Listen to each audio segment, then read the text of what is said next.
Hi, and welcome to episode 5 of CultureWatch Radio. I'm Andrew Smith, and with me is Bill Muhlenberg. This week we take a look at the second video of the Planned Parenthood expose, confirming what we've always known, amongst other things, that a Lamborghini really does cost an arm and a leg. Bill? Yes, exactly right, Andrew. In fact, if it weren't so serious, it would be funny. The latest in a series of now videos from the Center for Medical Progress has shown us exactly this. We have high-ranking Planned Parenthood gals being caught on camera and on microphone discussing once again the harvesting and buying and selling of baby parts. And she actually had the audacity at one point to talk about, gee, I'd like a Lamborghini.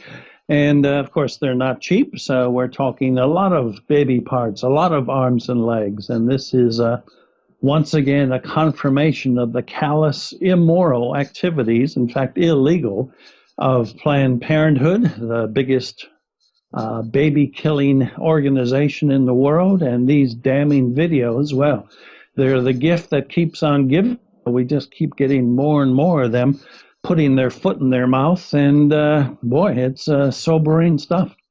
Speaking of the gift that keeps on giving, I noticed that the second video opened up with the response from the Planned Parenthood CEO to the first video, decrying the lies of, what was on, and it was all being taken out of context.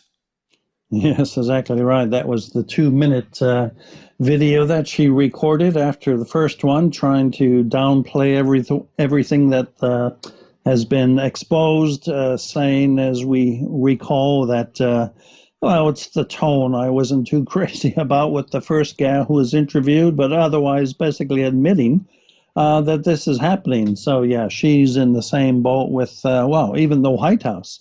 As we know, Barack Obama is a huge supporter of Planned Parenthood. He's spoken at their fundraising dinners and even talked about God bless Planned Parenthood. Well, God, of course, cannot bless any butchery and taking of innocent life. So the White House has said the same. Yeah, it's taken out of context. They've edited the video. In fact, another big cheese Planned Parenthood gal said, well, come on.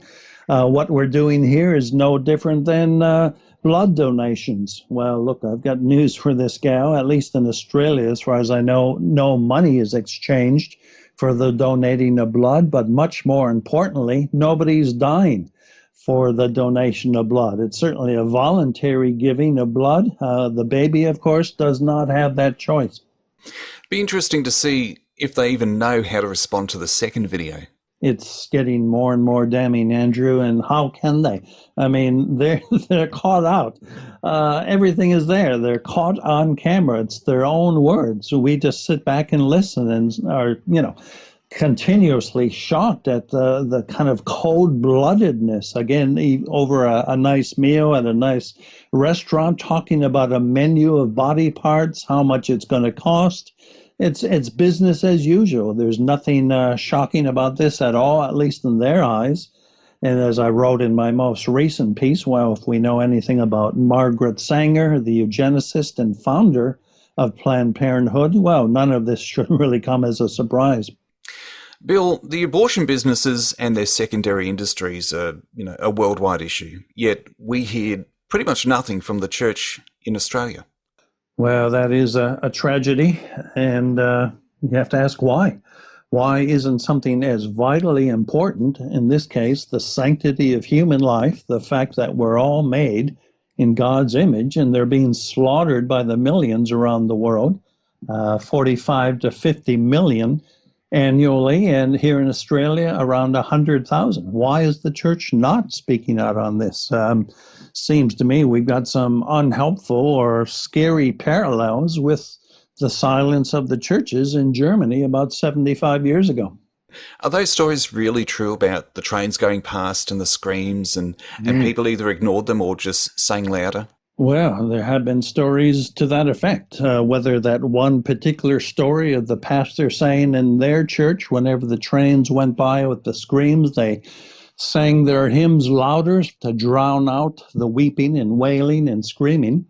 Whether or not that's an apocryphal story, the truth is they could see the smoke coming up out of the chimneys. They could see the boxcars going by with people. They knew people, neighbors were disappearing at a rapid rate. I mean, ignorance really is not an excuse here for the German Christians. They knew something was amiss, and yet most of them, except for the confessing church, did nothing. So we have to ask, are we not in a very similar situation today with the silence of the churches when they really should know better? We know with the internet and other means today, there's a lot of blood being shed. Why is the church silent on this? And it's not as if they can actually avoid having to deal with this in the end. For example, in World War II, when the war was over and the American troops came through, one of the things that they did do is to force the villagers nearby to come through and see what had been going on. First they thought, oh, this is just a PR activity. But as they actually went in and through and saw what was actually happening and the bodies that were still there, the horror was finally realized. Absolutely. They made the Germans, the civilians, the citizens have a look. They took them to the concentration camps. They made them dig up the graves. They made them look at the bodies. They forced them to get a bit of a reality check. This has been happening under your noses now for 5-6 years. Why have you done nothing? So they were forced and shocked into the realization that, wow, this certainly did happen. And today, come on, we know what happens in an abortion clinic. We know exactly the methods used, the bloody techniques involved. We know the numbers. We know the gruesome reality of abortion. So we can't say I never knew. Come Judgment Day, you have to wonder how many, especially of our leaders, church leaders and so on, they're going to have to give an account. Why did you not speak up on behalf of those who could not defend themselves as they're being led to the slaughter? Bill, if there's somebody listening who's either a church pastor or they're in some sort of leadership role in the community, they're not necessarily up on all the pro-life stuff and to do with abortion in particular, but they know that there's something wrong and they want to take a stand. What can they do? Well, there's plenty, obviously, they can do. In some places in America, there's even a pro-life Sunday, where a whole Sunday of the year is devoted to this very issue. So if you're not informed, if you're not cluey on the issue, well, come on. It doesn't take a pastor long to do a bit of reading, get a little bit of research, come up to speed on the abortion debate, and then, again, mention it from the pulpit, whether as part of a special Sunday or, boy, you could fit it in with so many passages, simply the Old Testament judgment of Israel and the pagan nations. Why? Partly because of the slaughter of the innocents, offering children as sacrifices to pagan gods. Well, it seems to me we have the exact parallel happening today with, we're offering children to our gods of convenience, career, and so on. So there's plenty we can do as leaders and pastors, and making time to speak to this is surely part of our responsibility of proclaiming biblical truth and being salt and light. And all of today's content is available in detail at the Culture Watch website. Just Google it, Culture Watch. We'll be back next week with yet another podcast, as we do every week at Culture Watch Radio.